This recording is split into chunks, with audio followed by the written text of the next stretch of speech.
Good morning student. आज हम discuss करेंगे फॉर्मल चार्ज। फॉर्मल चार्ज का सबसे पहले आपको फॉर्मूला यानी कि सूत्र याद होना चाहिए। फॉर्मूला है formal charge equal to V minus में L माइनस में S बाई 2। यहां पर जो V है वो डिनोट करता है total number of valence electrons को इन ए फ्री एटम, और L डिनोट करता है total number of electrons of lone pair, यानी कि लोन पेयर इलेक्ट्रॉन्स का मतलब यहां पे है नॉन बॉन्डिंग इलेक्ट्रॉन से। किससे? नॉन बॉन्डिंग, यानी कि जो बॉन्ड बनाने में पार्टिसिपेट नहीं करते हैं। S का मतलब यहां पे है total number of shared electrons, यानी ऐसे इलेक्ट्रॉन्स जो बॉन्डिंग बनाने में पार्टिसिपेट करते हैं, यानी कि इनको बॉन्डिंग इलेक्ट्रॉन्स भी कहते हैं।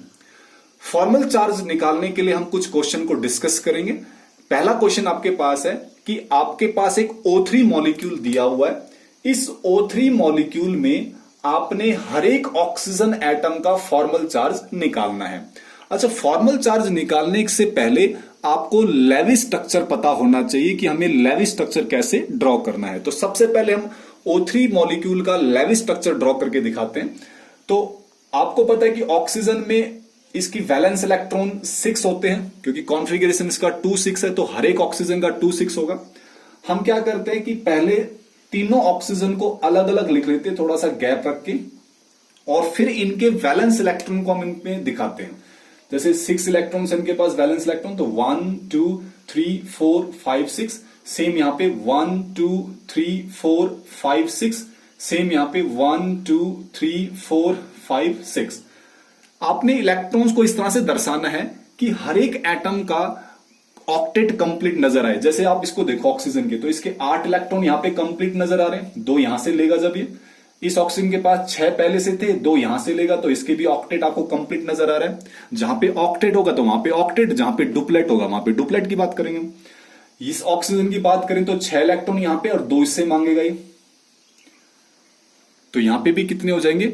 8 इलेक्ट्रॉन। तो इन्होंने क्या किया, एक तरह से इलेक्ट्रॉन की कमी को पूरा करने के लिए शेयरिंग किया है। अब इन तीनों ऑक्सीजन को दोबारा से लिखो आप, 1 2 3। इन दोनों ऑक्सीजन के बीच में 2 इलेक्ट्रॉन है, तो उससे एक बॉन्ड बनेगा।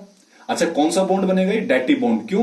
क्योंकि ऑक्सीजन ये वाला दे रहा है दोनों इलेक्ट्रॉन, लेकिन शेयरिंग दोनों कर रहे हैं। ठीक है, बाकी इसके जो लोन पेयर उनको एज इट इज लिखो आप। लोन पेयर इसके पास भी 2 as it is.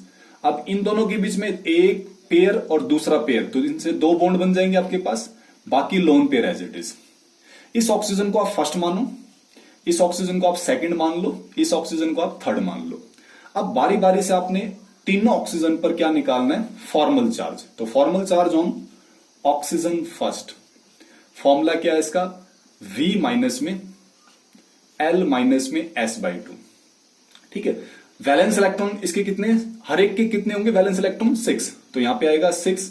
Lone pair electrons, तो यहां पे लोन पेयर इलेक्ट्रॉन्स देखो 1 2 3 4 5 6, जो बॉन्ड बनाने में यूज नहीं हो रहे, तो 6।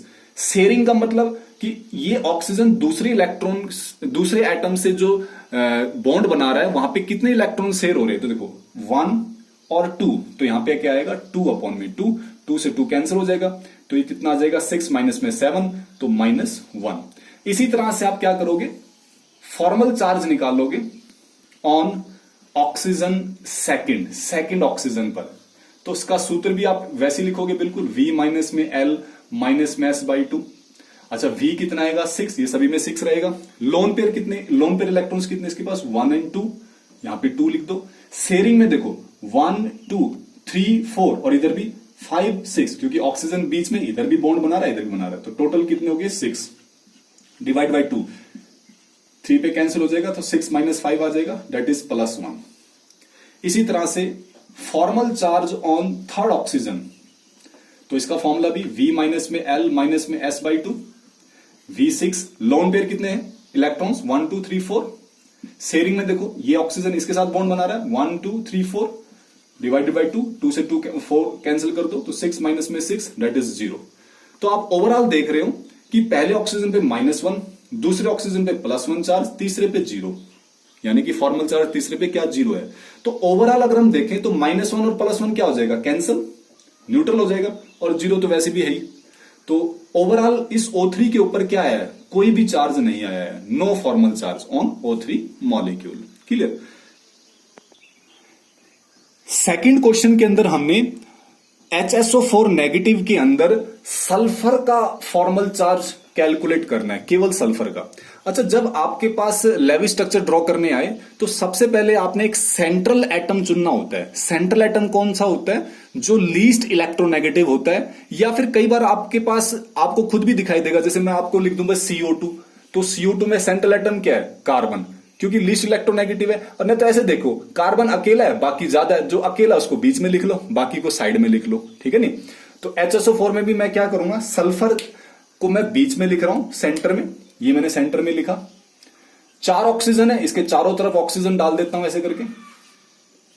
एक हाइड्रोजन बचा हुआ है, तो हाइड्रोजन को किसी भी ऑक्सीजन के साइड में लिख दो, जैसे मैंने यहां लिख दिया सपोज।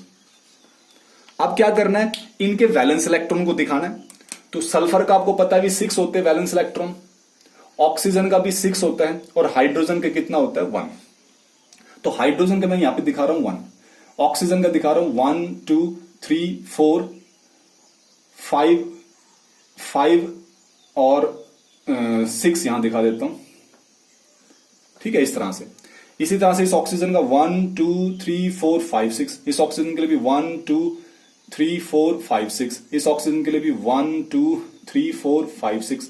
अब सल्फर का देखो 1 2 3 4 5 6, और एक यहां पे नेगेटिव है एक्स्ट्रा, तो एक इलेक्ट्रॉन फालतू और दिखा दूं 7, ठीक है। अब क्या देखना आपने, जिसका डुप्लेट है उसका डुप्लेट होना चाहिए कंप्लीट, जिसका ऑक्टेट है उसका ऑक्टेट कंप्लीट दिखना चाहिए। तो देखो हाइड्रोजन का डुप्लेट कंप्लीट हो रहा है, ऑक्सीजन का देखो 2 2 4 2 6 और एक 7 हो रहा है। अच्छा, यहां पे भी है, ठीक है। तो 2 2 4 2 6 2 8, इस ऑक्सीजन का भी 8 आपको नजर आ रहा है, इस ऑक्सीजन के भी 8 नजर आ रहे, इस ऑक्सीजन के भी 8 इलेक्ट्रॉन इसके सराउंडिंग में नजर आ रहे, इस ऑक्सीजन के भी 8 इलेक्ट्रॉन सराउंडिंग में नजर आ रहे। सल्फर के देखें तो 2 2 4 2 6 और 2 ये 8, ये सराउंडिंग में नजर आ रहे। ध्यान देना, इनको नहीं कंसिडर करना, क्योंकि ये तो साइड में लिखे हुए, सराउंडिंग का मतलब बिल्कुल सामने। तो हर एक के 8 इलेक्ट्रॉन आपको बिल्कुल नजर आ रहे।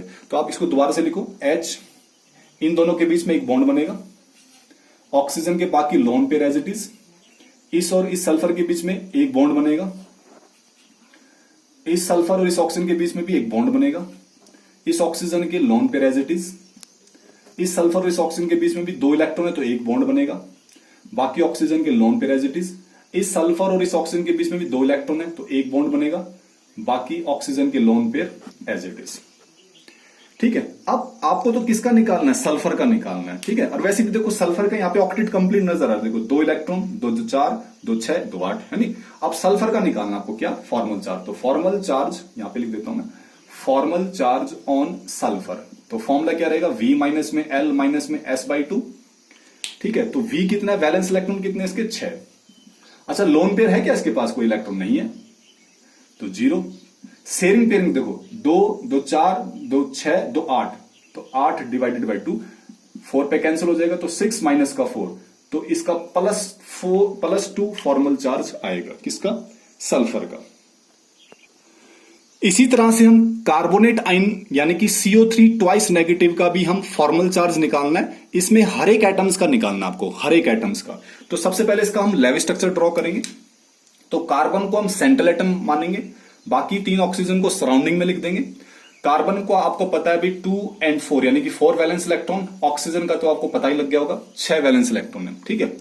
तो ऑक्सीजन का दिखाओ 6 वैलेंस इलेक्ट्रॉन, 1 2 3 4 5 6, इस ऑक्सीजन के भी 1 2 3 4 5 6, 1 2 3 4 5 6। अब कार्बन के कितने होते हैं, 4, तो 1 2 3 और 4।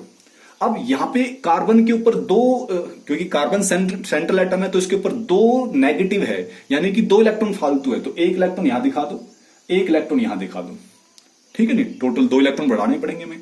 अब देखो इस ऑक्सीजन के आपके पास 8 इलेक्ट्रॉन नजर आ रहे हैं, इस ऑक्सीजन के लिए भी 8 नजर आ रहे हैं, इस ऑक्सीजन के लिए भी 8 नजर आ रहे हैं। कार्बन के देखें तो 1 2 3 4 5 6 7 8, तो यहां से भी इसके 8 नजर आ रहे हैं। अब इनको क्या कर दो, अलग अलग लिख दो भाई। कार्बन है, कार्बन और ऑक्सीजन के बीच में 2 इलेक्ट्रॉन है तो एक बॉन्ड आएगा, बाकी ऑक्सीजन के lone pair as it is. इस कार्बन और इस ऑक्सीजन के बीच में एक बॉन्ड आएगा, बाकी लोन पेयर इसके एज इट इज। और इस कार्बन और इस ऑक्सीजन के बीच में डबल बॉन्ड आएगा और बाकी lone pair as it is. और ये -2 अगर दिखाना चाहते हो तो साइड में से करके दिखा सकते हो आप, 2 नेगेटिव है, ठीक है। अब हमें क्या करना है, हर एक एटम का हमने फॉर्मल चार्ज निकालना है। तो इस ऑक्सीजन को फर्स्ट मान लो, आप किसी को भी मान सकते हो, फर्स्ट सेकंड थर्ड, इसको थर्ड मान लो। तो सबसे पहले हम फर्स्ट का निकालते हैं, formal charge on first oxygen. तो देखो V माइनस में L माइनस में S/2, V कितना है ऑक्सीजन के लिए 6, लोन पेयर यहां पे कितने, देखो लोन पेयर इलेक्ट्रॉन 2 2 4 2 6, शेयरिंग में 2 इलेक्ट्रॉन है, 2 से 2 कैंसिल 1 पे, तो 6 माइनस का 7, तो माइनस का 1 आ जाएगा। इसी तरह से आप सेकेंड ऑक्सीजन में देखो, सेकेंड ऑक्सीजन में फॉर्मूला V माइनस में L माइनस में S/2, तो वैलेंस इलेक्ट्रॉन कितने 6, लोन पेयर कितने देखो 6, शेयरिंग में कितने हैं 2 डिवाइडेड बाई 2, 2 से 2 कैंसिल हो जाएगा 1 पे, तो 6 माइनस 7, तो ये भी कितना आ जाएगा -1। ऐसे आप तीसरे ऑक्सीजन पे देखो, थर्ड ऑक्सीजन पे, तो V माइनस में L S/2, V कितने 6, लोन पेयर कितने 4, शेयरिंग में कितने देखो 4 इलेक्ट्रॉन शेयरिंग में, डिवाइड बाई 2, तो 6 माइनस में 6 दैट इज 0। अब आपको किसका निकालना है, कार्बन का। तो कार्बन का देखो फॉर्मल चार्ज ऑन कार्बन, तो V माइनस में L माइनस में S/2, V कितना है 6, कार्बन का वैलेंस इलेक्ट्रॉन कितना है 4, ये ध्यान रखना है। लोन पेयर इसके पास है ही नहीं, तो 0। शेयरिंग में देखो 4 2 6 2 8, तो 8 डिवाइडेड बाई 2 कैंसिल करो, 4 माइनस 4 0। अब यहां पे गौर से देखना, पहले ऑक्सीजन पे कितना चार्ज है -1, दूसरे ऑक्सीजन पे कितना है -1, बाकी पर 0। तो देखो -1 और -2 कितना होता है, -2 ही तो होता है। इस तरह से फॉर्मल चार्ज निकल के आया है। अब आपको नाइट्रेट आयन का खुद से करना है, नाइट्रेट आयन यानी कि NO2 नेगेटिव, इसका आपने खुद से ड्रॉ करना है, ठीक है।